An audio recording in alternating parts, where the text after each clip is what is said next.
Sim, Senhor, nós te damos graça, Senhor.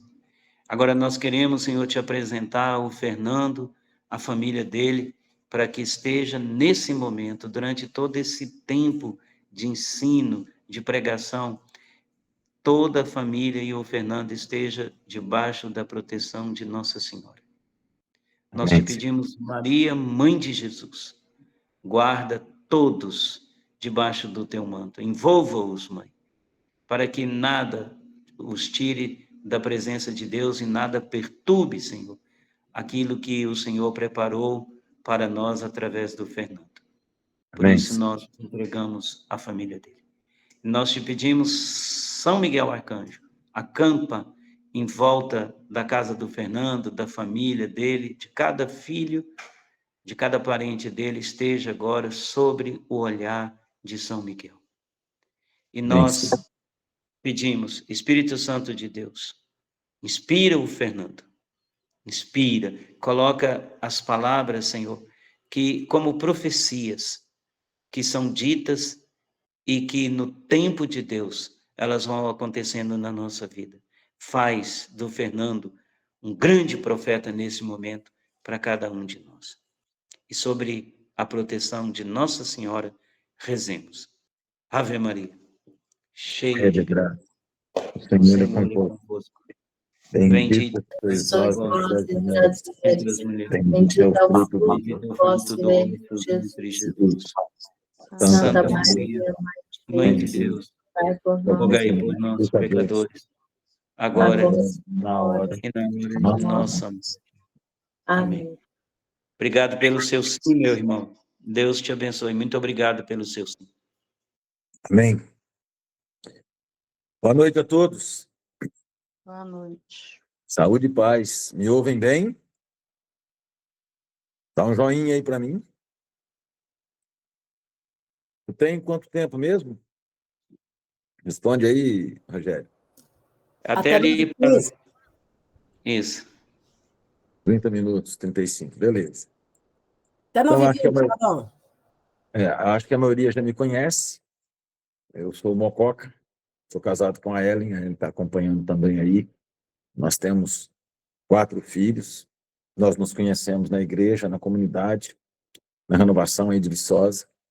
E com uma alegria muito grande, eu acolhi esse pedido de vocês, esse convite de vocês, para vocês compartilharem, para nós nos compartilharmos a palavra de modo especial com esse tema.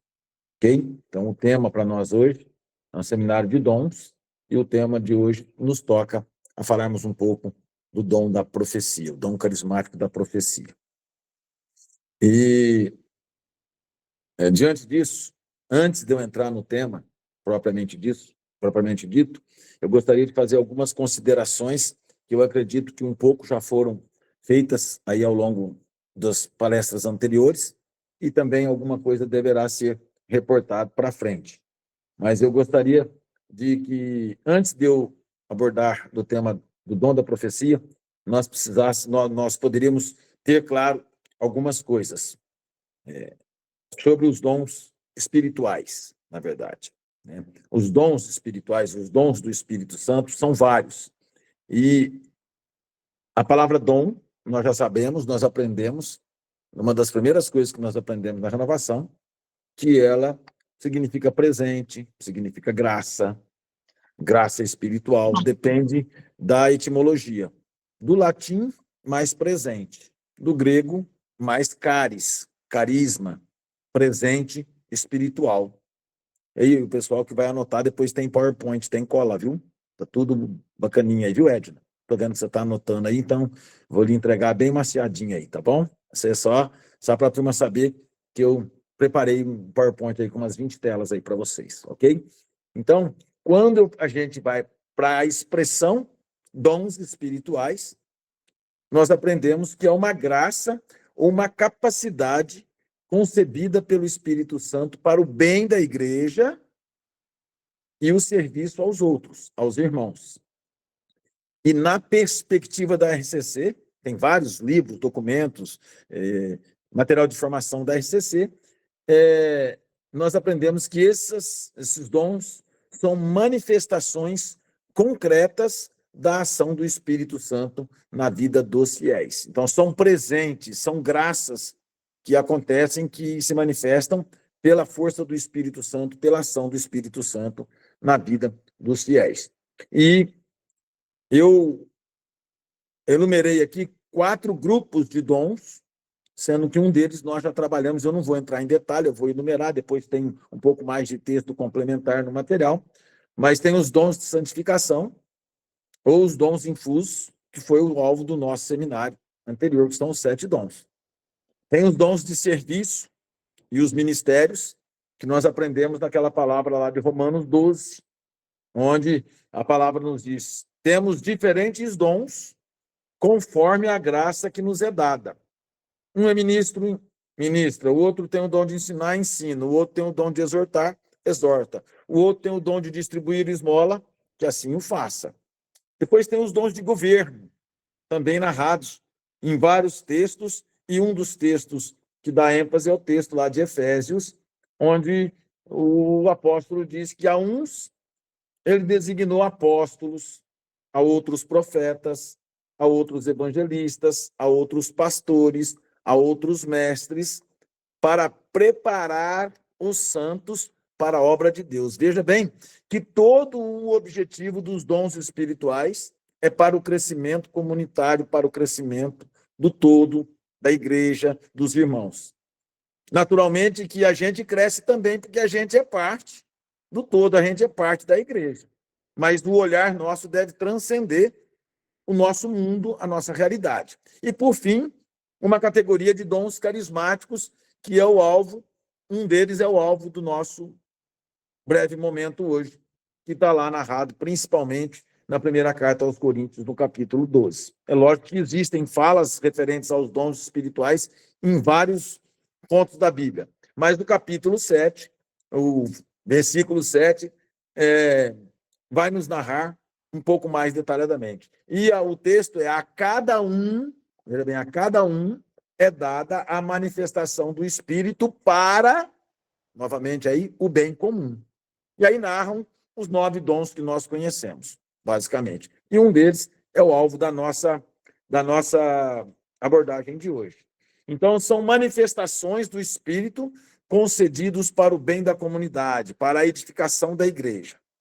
Eles são bem diferentes dos dons infusos ou dos dons de planificação. Nós já falamos no anterior. Mas eles também podem ter associação com os demais tipos de dons. Para você fazer um bom ensino, você muitas vezes precisa do poder, da ciência, da palavra de sabedoria, precisa de um testemunho de fé.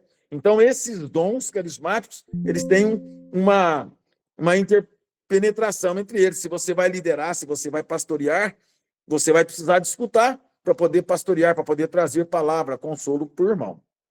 E a RCC, ela entende que os dons carismáticos, esses são os documentos da RCC aí, são atualizações do evento de Pentecostes, quando o Espírito Santo capacitou os apóstolos com poder e carismas para evangelizar o mundo.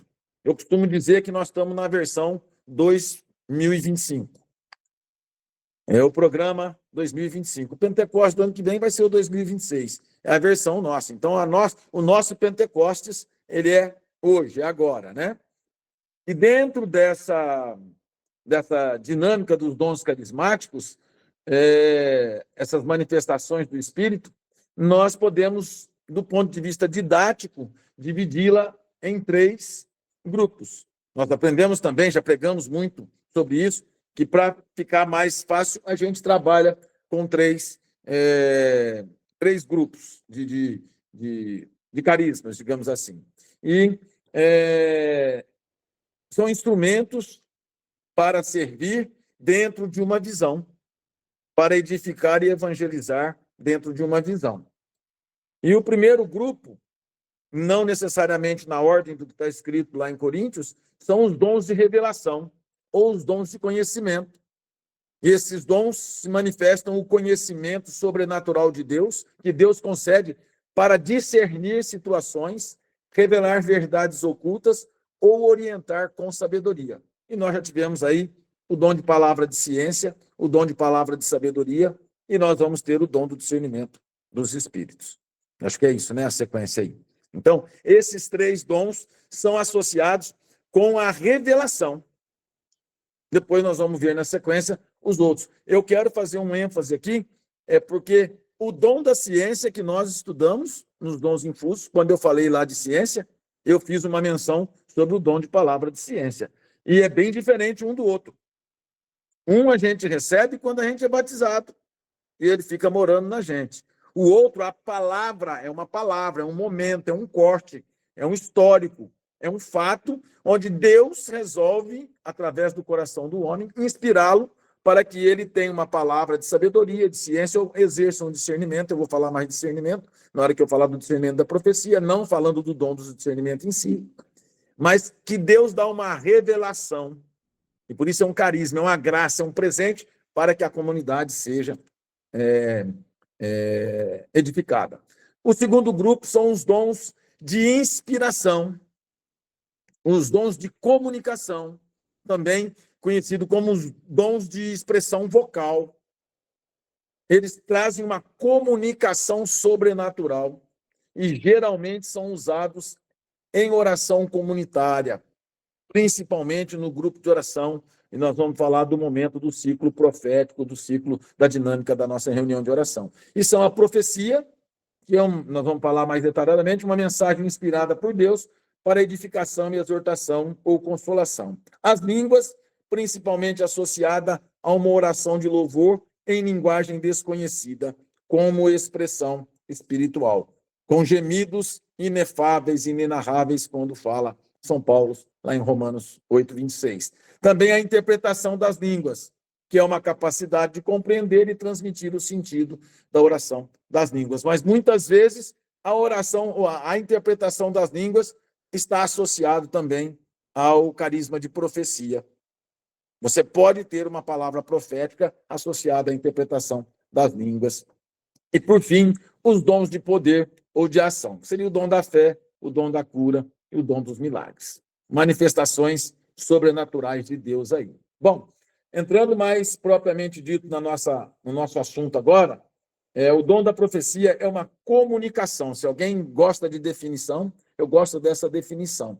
É uma comunicação inspirada por Deus, transmitida por alguém, movido pelo Espírito Santo, pela qual Deus comunica uma mensagem direta à comunidade, com um objetivo.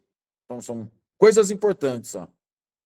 Uma comunicação inspirada, alguém movido pelo Espírito, comunica uma mensagem direta à comunidade, com o objetivo de edificar, de exortar e de consolar.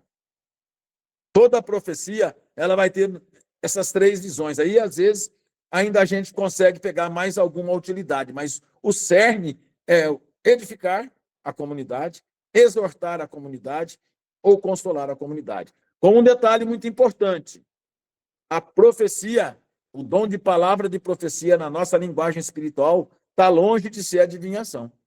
E tem muita gente que acha que a profecia é uma adivinhação, é um olhar para o futuro e uma projeção para o futuro e começar a falar as coisas.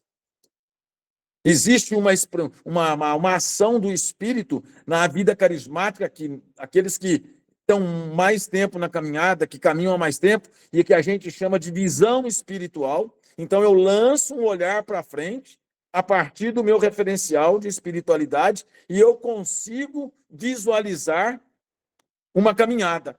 Eu consigo direcionar, eu consigo vislumbrar um caminho. É uma forma também de ação do Espírito, mas ela não é a profecia, a palavra de profecia. Eu nunca esqueço, uma vez, eu estava lá no Padre Eduardo, em Campinas, com o Tatá, um grupo desses caciques da renovação. Ele fala assim: profeta igual o Padre Eduardo a gente não conhece. O Padre Eduardo olha aqui, tem um pasto cheio de capim. E ele olha e ele fala assim: aqui vai ser o estúdio tal, aqui vai ser o lugar de fazer a novela tal, o lugar de fazer... Então, isso é visão espiritual. É um espírito profético, porque ele se lança para a execução da obra. Mas é diferente da palavra de profecia. Ok? ele pode se manifestar através de palavras, de imagens, de emoções interiores e até de canções proféticas. De repente, você recebe uma canção, e quantos de nós já vimos isso daí? Me recordo muito da Mônica, lá de Viçosa. Quantas vezes a Mônica trouxe para a gente, em momentos de oração, músicas muito, muito interessantes que nos levavam a uma experiência espiritual muito grande. Então, e outros aqui também, a Cidinha e tantos aí, exceto eu, que não sou cantor, o resto, todo mundo de vocês aí, já deve ter tido esse tipo de experiência, né? Então, a palavra nesse sentido. Uma coisa importante, gente, é que o profeta é apenas o instrumento. Quem fala é Deus. Se for profecia, ele é apenas um instrumento. Quem mata a nossa sede é a água. O profeta é apenas o cano que traz a água. Nós temos que ter isso muito claro. E vocês vão entender, do ponto de vista bíblico, o que acontece quando nós perdemos essa dimensão já aqui na frente. Na segunda carta de São Pedro, no capítulo 1, no versículo 20 e 21, definindo a profecia, diz assim: antes de tudo, sabei que nenhuma profecia da Escritura é de interpretação pessoal, pois jamais qualquer profecia foi proferida por vontade humana, mas homens movidos pelo Espírito Santo falaram da parte de Deus. Isso é a palavra definindo profecia para a gente. Está certo que esse texto ele se refere principalmente às profecias da Bíblia, às profecias dentro do contexto da revelação. Então, homens inspirados da parte de Deus é que falaram da parte de Deus. Então, todo profeta, quando ele está profetizando em Deus, nada mais é do que Deus atualizando a sua palavra aos nossos corações. Ok? Porque nós temos motivos para a profecia hoje. Porque quem profetiza fala aos homens para a edificação e exortação e a consolação. E São Paulo fala no comecinho do capítulo 14 da primeira carta aos Coríntios. 1 Coríntios 14, versículo 3.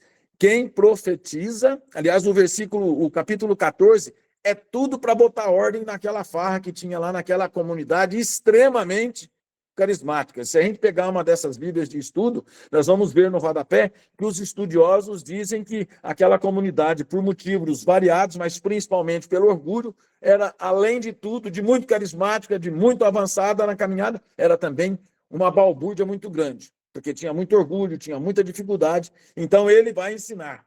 Quem profetiza tem que lembrar que está falando aos homens para. Ele não fala palavras ao tempo, ele não joga as palavras. Ele fala para que a palavra, ao ser proferida, atualizada, a palavra de Deus, ele é um boca de Deus, digamos assim, é para a exortação, para a edificação ou para a consolação da comunidade. Ok?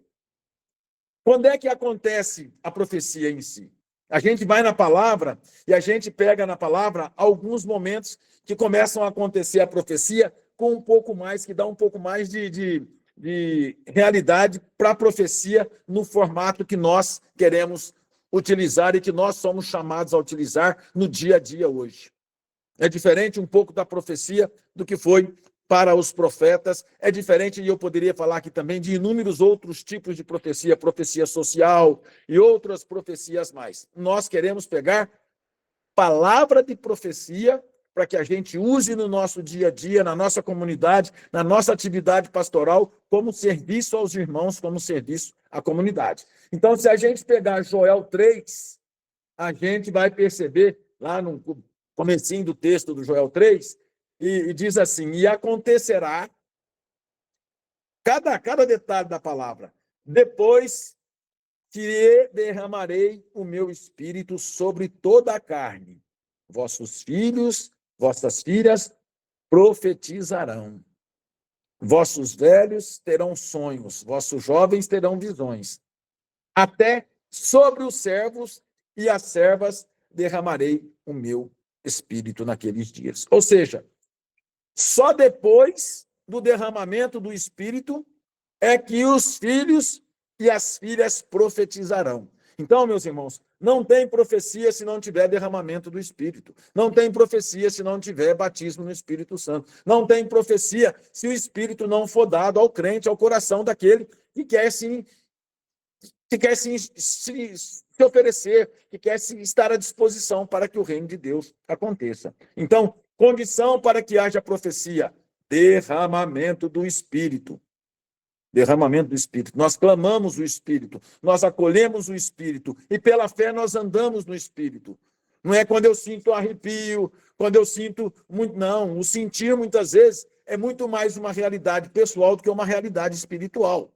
A realidade espiritual, ela dá passos na fé. E quando eu caminho na fé, realmente, e há um derramamento do Espírito, eu estou apto a profetizar. E a gente vai ver que todos profetizarão, inclusive os servos e as servas, segundo o profeta Joel. Mas se você for lá no livro de Números, no capítulo 11, versículos de 26 seguintes, vai dizer o seguinte: entretanto, 2 homens chamados Eldad e Medad tinham ficado no acampamento. Ambos estavam na lista das autoridades, mas não tinham ido para a tenda.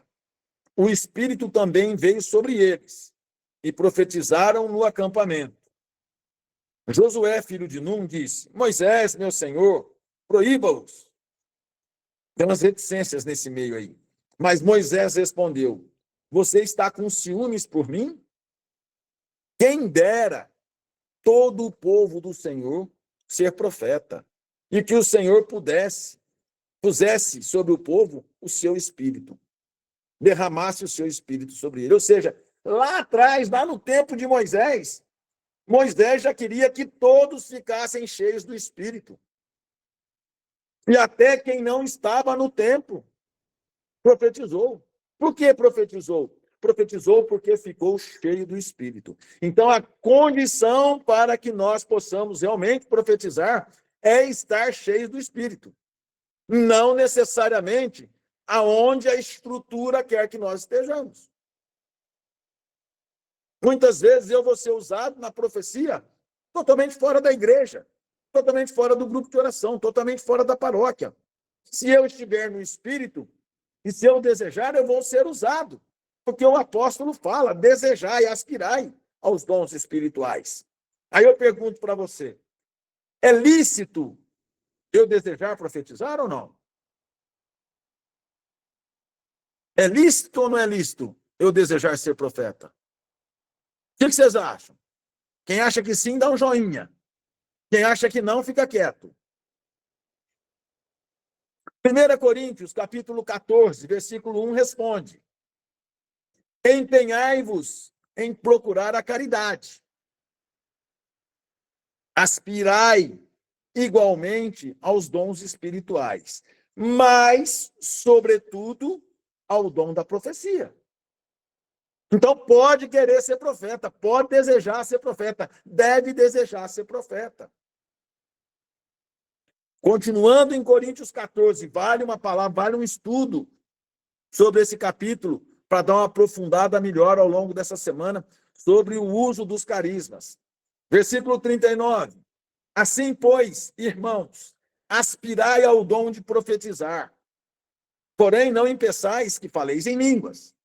Ou seja, São Paulo fala 2 vezes numa comunidade que está cheia de profeta, cheia de gente que reza em língua, cheia de bagunça de uso dos dons. Ele fala: aspirai, desejai, buscai, dependendo da tradição bíblica, aos dons espirituais. Sobretudo, ou seja, principalmente, ao dom da profecia. Porque o dom da profecia permite, se alguém diz lá, São Paulo também, no versículo, eu não anotei aqui na minha cola, não, mas no versículo 24, 14, 24. Se, porém, todos profetizarem e entrar ali um infiel ou um homem simples, por todos é convencido, porque todos estão profetizando, e por todos é julgado. Os segredos do seu coração tornam-se manifestos. Então, a profecia, ela edifica quando um estranho chega no nosso meio. Por isso, nós não ficamos somente nas línguas. também Moisés, vou voltar lá em Números 11, agora no versículo 29, eu já disse essa palavra, né? Provera a Deus que todo o povo do Senhor profetizasse. Então é lícito. São Paulo no Novo Testamento, Moisés no Velho Testamento. Provera, oxalá, que todo o povo do Senhor fosse profeta. Ou seja, é para todos nós que temos mais de um dom, temos também o dom da profecia. Desejarmos também ser profeta. Não dá para ficar só na oração em línguas. Muitas comunidades estão paradas no tempo, muito retrocesso na caminhada espiritual, porque você começa a rezar no grupo de oração, sai do vernáculo, ninguém tem entendimento, e já vai para a oração em línguas, e não tem profecia, não tem escuta, e a gente faz uma banalização danada do momento de espiritualidade. Temos dons, vou lá em Romanos 12, agora começa a apertar o ciclo. Temos dons diferentes, conforme a graça que nos foi conferida. Ou seja, temos dons diferentes, ou seja, cada um tem o seu dom. Aquele que tem o dom da profecia, São Paulo escreve aos Romanos, exerça-o conforme a fé. Romanos 12, versículo 6. Por que eu tenho que exercer o dom conforme a fé? Vou voltar lá em Números, eu falei do 29, agora no 25 é o que aconteceu. O Senhor desceu na nuvem e falou a Moisés. E Moisés tomou uma parte do espírito que o animava e o pôs sobre os 70 anciãos. Apenas repousara o espírito sobre eles, começaram a profetizar. Ô, glória! Todos começaram a profetizar. Mas aí continua com muita tristeza, eu leio isso. Mas não continuaram. Todos começaram a profetizar, mas não continuaram. E São Paulo escreve aos Romanos dizendo que quando for exercer o dom da profecia, exerça-o com fé. Por que eles não continuaram? Porque não exerceram com fé. Porque se deixaram se envolver pela soberba. E tanto se deixaram envolver pela soberba, porque os outros dois que não estavam lá com eles continuaram profetizando fora da tenda, e eles queriam também que eles parassem de profetizar. Essa é uma grande cilada na nossa vida espiritual. Eu não caminho, eu não levo a comunidade para frente, principalmente quando eu estou servo, quando eu estou no núcleo, quando eu estou com alguma missão, e eu, por negligência, não executo a minha missão, não executo aquela diligência que eu tenho que executar, e quando alguém começa a executar, eu começo a colocar defeito, eu começo a jogar pedra, eu começo a fazer julgamento. E a palavra é clara, provera a Deus que todos profetizassem. Aqueles que começaram no Espírito junto, o Espírito dos dois que estavam continuando, foi o mesmo Espírito que Moisés deu para os 70, para todos eles. E aí a gente vê na palavra, lá em Gálatas 3, versículo 3, apenas isto quero saber de vós. Recebestes o Espírito pelas práticas da lei ou pela aceitação da fé? Sois assim tão levianos, que depois de terdes começado pelo Espírito, quereis agora acabar pela carne? Foi isso que aconteceu lá com os profetas, junto de Moisés. Começaram no Espírito e terminaram na carne. Faltou fé. Faltou compromisso. Faltou alinhar-se na moção. Então, exerça-o com fé, conforme a fé. Qual é a sua fé? Você acredita em quem? Você acredita que Deus pode te usar? Sim ou não? Deus não pode te usar, Deus quer te usar, irmão. Deus quer te usar, irmã. Deus quer nos usar. E como, então, eu deixo Deus agir em mim? Como se abrir para falar da parte de Deus? Se a profecia é Deus falando. Então, vou dar aqui alguns tópicos básicos, depois a gente pode aprofundar. Nós precisamos de buscar uma vida espiritual ativa. Nós precisamos de cultivar essa vida espiritual ativa, vem através de vida de oração, pessoal, comunitária, escuta, estudo da palavra com um pouco mais de profundidade, não é aquela lidinha na Bíblia para lá e para cá, não é uma passadinha, é debruçar em cima da palavra, é querer entender, é ler o rodapé, é pegar uma tradução diferente para ver se tem mais alguma coisa. E hoje, quem quer estudar, está cheio de estudo bíblico. Padre Mário tem, Padre Paulo Ricardo, tem 50 mil oportunidades. E com o advento da inteligência artificial, tudo que você coloca lá na inteligência artificial, ele te responde instantaneamente. Naturalmente que você precisa de fazer análise crítica, porque a inteligência artificial ainda está muito artificial mesmo, está muito superficial. Mas a gente consegue buscar. Então, buscar os dons espirituais com fé expectante, com abertura, com docilidade, com desejo de querer ser usado por Deus. Ah, você quer pregar igual o Padre Jonas? Eu quero. Então começa a pregar. Ah, mas eu não sei. A primeira coisa, você tem que abrir a boca, né, pai? Se você não abrir a boca, como é que você vai pregar? Você quer pregar igual o Padre Jonas? Não vai abrir, não vai pregar. Quando eu comecei a minha caminhada, eu fui desafiado. E eu desejei no meu coração pregar muito como o Padre Jonas. Eu me recordo de uma vez no Rebanhão, em 1985, 86, antes de eu entrar em Viçosa, nós fomos para o Rebanhão e foi em Cruzeiro. E tinha um padre na Assembleia, um padre lá de Cunha. Estou me esquecendo do nome dele. E o padre falou, eu ouvi o Padre Jonas pregando no palco, falou, eu ouvi o padre fulano aí. Ele está aí. Eu quero te desafiar a ser melhor do que eu na pregação. O Padre Jonas falou no público, eu falei, desafia eu, padre. Eu também quero pregar melhor que você. E quanta graça Deus não fez. Porque Deus usa, não é o melhor, Deus não usa o que está pronto, Deus usa quem se abre, Deus usa quem tem humildade de estar à disposição, quem tem abertura. E para você, então, falar da parte de Deus, tem que abrir a boca, filho de Deus. Tem que abrir a boca, senão não fala. Entende? Tem que estar em comunhão com a igreja e com os seus pastores, preferencialmente. Né? Preferencialmente. Porque senão você vai falar o quê? Só Deus sabe. Vai ter que discernir para saber. Né?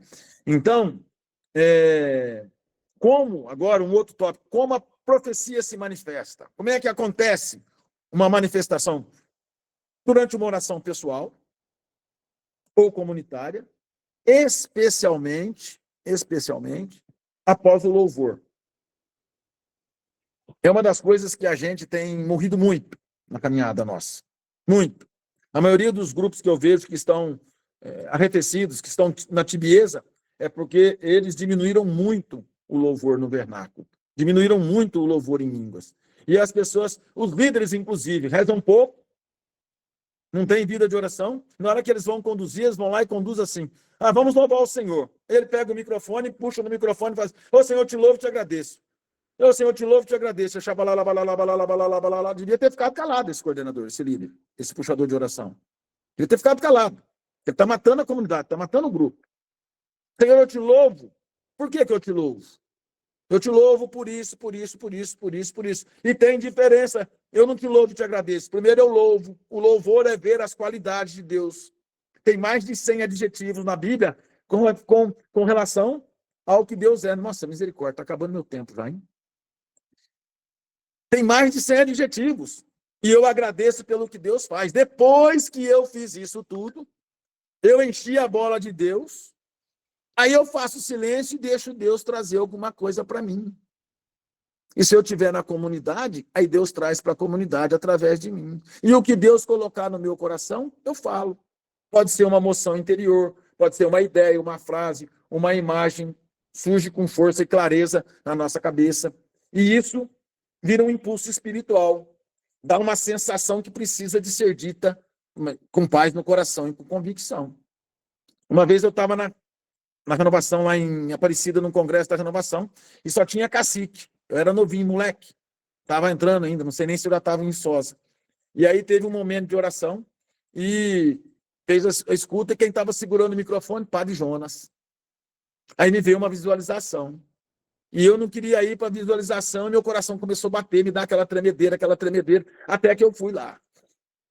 E eu cheguei lá e fui e falei, olha, eu estou tendo uma visualização aqui. É uma mulher fazendo uma bananada. É um taco de banana, com o povo, alguém descascando as bananas, pegando as bananas, maçando as bananas, jogando no tacho para fazer uma bananada. Eu só escutava o padre Jonas fazer assim, amém, amém, amém. E eu tremia igual a vara verde. Fui embora, parou meu soluço, parou tudo. Eu falei, meu Deus do céu, que loucura, que estupidez da minha parte ter falado. Não teve confirmação, não teve nada. Aí ia ter a pregação seguinte. A menina que foi fazer a pregação era uma pregadora de Goiânia. Na hora que ela pegou o microfone, ela estava lá. Eu estava aqui morrendo de medo de pregar para vocês. Só os caciques da renovação. Aí veio aquele menino aqui, na hora que ele foi falando, eu me sentia uma banana daquela sendo amassada e sendo colocada no tacho para virar uma bananada com vocês. Aí eu recebi a unção de Deus quando aquele menino veio aqui. Eu nunca mais deixei de profetizar. Eu lembro até hoje da primeira profecia, essa não foi a primeira, da primeira profecia que Deus me deu, há 40 e tantos anos atrás de caminhada da renovação. Eis que eu derramo sobre vós o meu espírito, para que se rompam todas as cadeias e os grilhões que os trazem cativo. Eu fui lá e falei para quem estava coordenando, não falei em público, a pessoa falou, toma aqui o microfone e fala em voz alta. Eu falei, ela me abraçou, colocou a mão no meu peito e falou assim, tá cheinho do Espírito Santo, hein, filho? Tá cheinho do Espírito Santo. Como é que eu não vou profetizar? Bom, 5 elementos que vão fazer o ciclo carismático. Eu vou gastar 5 minutos a mais aí, viu? Que vai ajudar para a gente poder usar o dom de profecia corretamente. Primeiro, oração de louvor, já falei. Uma comunidade inicia com cânticos, prece espontânea, exaltando a grandeza de Deus, momento se abre, a gente tem que ter essa alegria. Aí a gente vai criar a condição para encher a bola de Deus. Depois, pode ser que tenha, pode ser que não tenha. Se tiver, melhor. Oração em línguas, que o Espírito conduz para a gente sair ainda mais no elogio de Deus daquilo que é o nosso entendimento. Na sequência, deve ser feito um silêncio profundo, onde a gente fala igual Samuel, falai, Senhor, o vosso servo escuta. Falai, Senhor, eu quero ser, Senhor, se o Senhor acha que sou eu o instrumento para trazer a palavra atualizada para esse grupo de oração, eis aqui o teu servo, eu me abro ao dom da profecia, diga isso ao Senhor. Você vai ver a palavra vir, você vai ver a visualização vir para você, você vai ver a revelação vir para você. Depois, vem a profecia ou a palavra inspirada. Nesse ambiente de escuta, o Espírito Santo vai suscitar. E na sequência, a gente vai fazer a resposta à palavra de Deus. Eu vou esmiuçar isso aí um pouquinho para vocês, tá? Na moção interior, a profecia vem construída no nosso coração. Tem livros ensinando da renovação, e por isso que eu quero falar isso para vocês, que diz para fazer um discernimento pessoal. Eu não concordo não, tá? Mas isso está na documentação aí. Você vai fazer o discernimento pessoal. A pessoa diz assim, a pessoa que recebe a moção deve discernir se aquilo vem de Deus, de si mesma ou de outra fonte. Isso envolve oração, paz interior, coerência com a palavra e humildade. Na minha leitura, está lá no final da minha apresentação, isso é uma cilada. Muitos de nós não vamos profetizar, porque nós não temos o dom do discernimento. O dom do discernimento, às vezes, é de outro. Ao profeta compete profetizar. Quem vai fazer o discernimento é a Assembleia. Quem vai fazer o discernimento é quem na Assembleia tem autoridade espiritual para fazer o discernimento. Se você quiser discernir antes, você vai deixar de profetizar a maioria das vezes. Então, depois que você recebe a palavra, o humilde entrega-se à palavra e profere as palavras. E se alguém vir falar para vocês que você falou aí não é de Deus, não, isso é humano. Então tá bom, da próxima vez você me orienta melhor. E você vai correr atrás, o humilde vai ser exortado, o humilde quer crescer. E aí você já vai ser um grande profeta. Eu lembro do padre Schuster, que ele foi pregar um encontro aí em Viçosa. Quando ele chegou em Viçosa, ele foi mais de uma vez, mas da primeira vez, ele chegou para mim, era umas 3 horas da tarde, a gente ia lá pro fundão, e fomos rezar na capela. Ele virou para mim, deu um tapinha e falou, você vai ser o profeta. Você vai falar para mim que eu vou pregar para o povo. Nós vamos rezar, fazer o louvor, e na hora de escuta o que Deus colocar no seu coração, você vai me falar, e eu vou pregar em cima do que você me falar. E ele pregava em cima da revelação da oração. Eu não trazia as palestras prontas, não, programadas, não, e era um aprofundamento de oração. Tamanha era a confiança dele que Deus ia ungir alguém da Assembleia. E não era só uma mococa, naturalmente. Outras pessoas, é claro, que profetizavam. Talvez Rogério, Cidinha, alguns de vocês até estavam nesse evento aí. Nós tivemos uma dificuldade com repouso no espírito lá, né? E etc. Entendeu? Então, essa dimensão é muito importante. O discernimento comunitário, ele acontece principalmente para dar autenticidade à profecia, como base da palavra de Deus. E ela tem critérios. O primeiro critério, ela está de acordo com a palavra de Deus. Nenhuma profecia inspirada é contra a palavra de Deus. Por isso é importante ler, por isso é importante estudar, por isso é importante conhecer a palavra de Deus. Por isso é importante ter a palavra no coração. Porque na hora que vem a emoção, a primeira coisa que você faz, e isso eu quero entender que é o que a Renovação escreveu lá atrás, sobre discernimento pessoal. Você faz um cara crachá, bate com o que está na palavra, bate com o que o magistério da igreja fala, produz frutos, e os frutos são duradouros, se eu falar isso, dá paz, gera conversão, gera edificação para a comunidade, consola, exorta com amor, dá glória a Deus, leva as pessoas a ter maior comunhão com a igreja. Então, isso tudo são critérios de discernimento. Eu realmente queria ter mais tempo para poder trabalhar isso com vocês.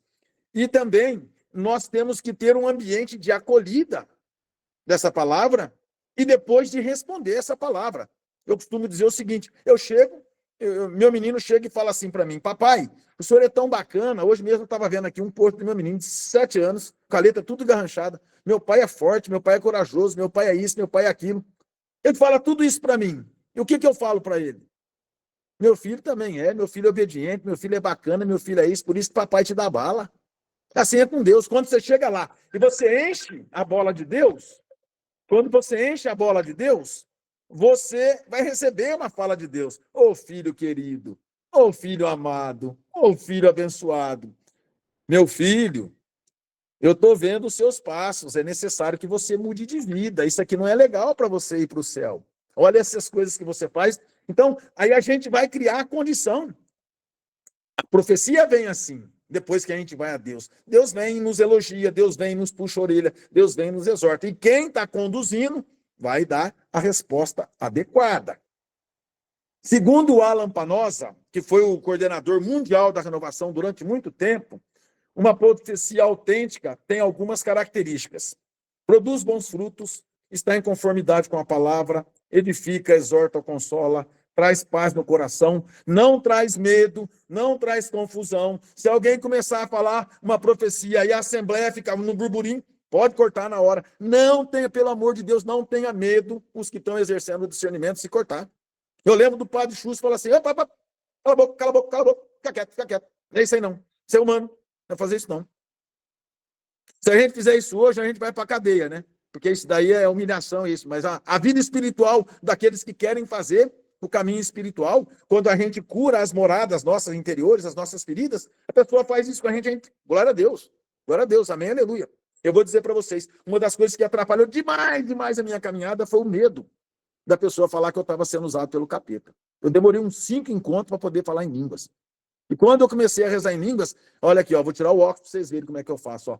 Eu fechava um olho assim, e eu abri o outro olho e fazia assim, abri o olho, para ver se o padre que fazia discernimento espiritual estava vendo se eu estava rezando, e eu, com todo respeito à palavra, eu cagava de medo de falar assim, tem um menino aqui que está rezando e não é inspirado. Então o medo não é de Deus. Então, quando Deus está agindo na Assembleia, a Assembleia é de paz, a Assembleia é de unção, a Assembleia é de edificação. O Espírito, aí eu vou dar os critérios finais de discernimento, já vou concluindo. O espírito dos profetas está sujeito aos próprios profetas. Na Assembleia não tem só um profeta. Na Assembleia tem vários profetas, e a palavra que diz isso. E o seu espírito tem que estar submisso aos outros. Por isso que eu acho que quem tem que discernir é o outro, não você. Você faz o cara crachá para ver esses nuances básicos. Agora, o discernimento, se você foi usado mesmo para edificar, é da Assembleia. A Assembleia mudou de rumo, a Assembleia mudou de rota, a comunidade mudou de rota, a pessoa que você profetizou mudou de rota. Glória a Deus.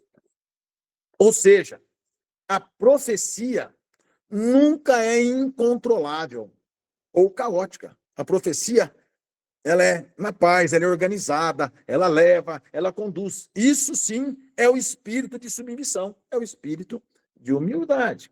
Também diz São Paulo em Coríntios 14, quanto aos profetas, falem 2 ou 3. E os outros quem?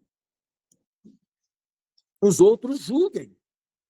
São os outros profetas, são os outros da Assembleia, aqueles que são munidos do dom do discernimento espiritual e assim por diante.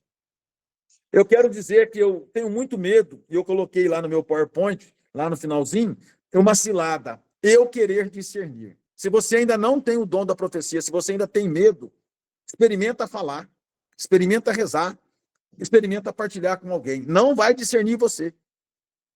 Ao profeta, anota isso, grava isso, compete profetizar, escrever, falar, abrir a boca. O que vai ser colocado na sua boca é problema do Espírito Santo. Ao que tem o dom do discernimento, este sim tem o dever, que é um dos dons espirituais, que está associado não só com o dom espiritual do discernimento dos espíritos, mas com o dom de governo, com o dom de apostolado, com o dom de cuidar, com outros dons espirituais, de fazer com que aquilo seja colocado para a edificação da comunidade. A humildade do profeta o fará crescer. Todo profeta que é submisso a outro profeta e à assembleia, ele tem crescimento no carisma de forma muito especial. E a condição para crescer, eu vou reviver para encerrar. Cultivar vida de oração. Não quer dizer que você tem que rezar 4 horas. A vida de oração, o seu momento de oração tem que ser profundo. Tem que ser de escuta. Quando você fala com Deus, você tem convicção no seu coração que você falou com Deus? E quando vem, na hora que você está falando com Deus, na sequência, uma motivação interior, uma palavra, um feedback a você, você entende que Deus está falando contigo? Na hora que você está lendo a Bíblia, na hora que você está rabiscando, na hora que você está falando? Então isso é importante. Isso é vida de oração interior. Estar aberto e desejar a ação do Espírito Santo na sua vida. Não é ficar, tem gente que fica 5 anos no grupo de oração e não passa de um mero participante de grupo de oração. Deus não quer isso para você, irmão. Deus quer você no serviço, Deus quer você na guerra, Deus quer você salvando almas, Deus quer você anunciando. Na sua casa, na sua família, você vai no grupo de oração, mas você não prega para o seu marido para ele parar de tomar cachaça demais. Você não prega para o seu filho que fica na vida errada, na vida noturna, que é infiel à sua nora. Você não prega, você tem que pregar. Senão, como é que ele vai sair? Como é que São Paulo escreve aos Romanos? Como é que vai haver quem crê, se não houver quem pregue? Se não vai haver quem profetiza? Outra coisa, buscar formação e acompanhamento espiritual. Olha, quando eu estou rezando, está me ocorrendo, está me vindo essas palavras. O que vocês acham? Então, procura ajuda e praticar com humildade e submissão à comunidade. Evitar o medo ou o orgulho. O dom é um serviço. É um serviço, não um status. Outra coisa que eu costumo dizer para encerrar, que isso é uma das coisas que dá identidade aos universitários. E nós temos uma das coisas lá nos Universidades Renovadas, que é a dimensão profética. O que é a dimensão profética que ajudou muito o Ministério Universidades Renovadas? É fazer as mesmas coisas de forma diferente ou se emprestar a Deus para que o novo de Deus aconteça na comunidade. Então tem um mundaréu de coisas que acontece na renovação que surgiu disso. Nós começamos a fazer diferente as coisas de sempre. Então, como é que você canta? Todo dia você canta só tocando violão? Por que você não canta tocando atabaque, Adriana? Porque você não tem, mas você pode arrumar se você quiser, entende? Então, o novo de Deus, a profecia vem assim. Todo dia eu vou no grupo de oração na capela. Mas se um dia eu for lá na Nossa Senhora de Fátima, será que Deus não vai me falar diferente? São as mesmas coisas, frequentar o grupo de oração, mas tem um novo de Deus. Aí eu vou servir, eu vou cozinhar na cozinha, eu vou fazer na cozinha. Todo dia eu vou fazer desse jeito. Por que você não faz diferente? E quantas vezes na sua casa, no seu dia a dia, na sua vida, que você fez o diferente fez toda a diferença. Amém? E aleluia? Claro? Amém. Compreenderam? Amém. Vinde Espírito Santo, viu? Obrigado aí pela paciência. Desculpa aí os 10 minutos a mais.